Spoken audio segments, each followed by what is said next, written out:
So let's continue with this corporate social responsibilities, and this environment should be a friendly, or entrepreneur should be a friendly environment by trying to reduce air pollution. And nowadays you see that our sun is being spoiled, so we need to care about it very much. Now let's look at this, what we can call I think you can all of you see here. Is it possible to see here when I'm writing?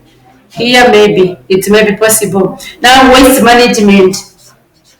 Waste management. How to manage the waste that is from your company, to know how to manage it, and to know where, if it is not it can be maybe recycled. That's also something good that can help our environment to survive well. Pricing, how are you going to price? You're not going to, your product are not going to be expensive.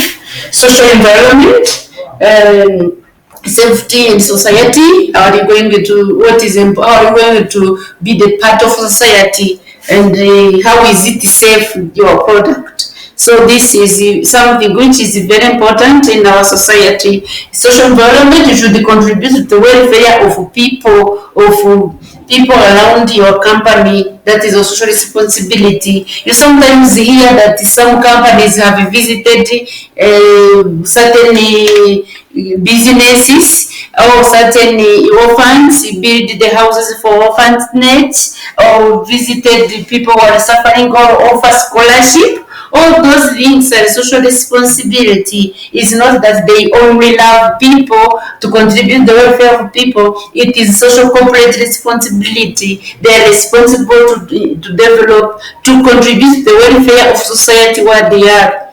So let's look at number 8, financial plan. In financial plan, we're going to look at key assumptions, and we also develop key assumptions, break-even analysis, to know when your company is going to start to make a profit, and profit and loss account show whether how the profit and loss account of your whole business will look like for in 5 years. You project, it is forecast, you project income, profit and loss account projected for 5 years or for 3 years, depending on the business. Which kind of business have you invested in? Have you developed a business plan for 5 years or for 3 years? If it's for 3 years, also profit and loss account should show, it should be forecasted, or should be prepared in 3 years to come. If it's for 5 years, is projected the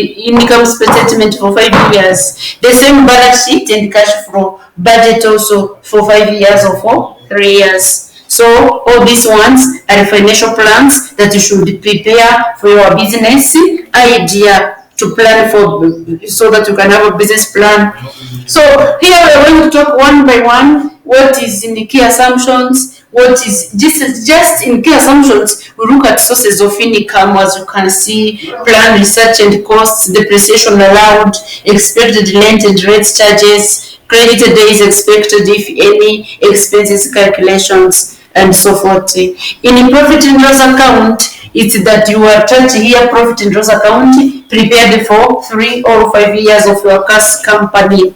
Break-even analysis clearly show the break-even point of your company, business company. I think that you remember how to prepare break-even point, where you have break-even point here. You remember that you have your break-even point here, break-even point. So where this break-even point, it's where there is the company is making no loss, no profit.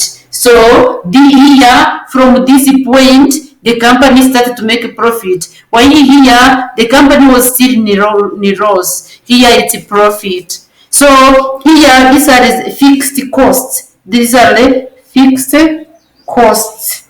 I think that you know these fixed costs, and these ones are variable costs. Variable costs. This line indicates variable costs,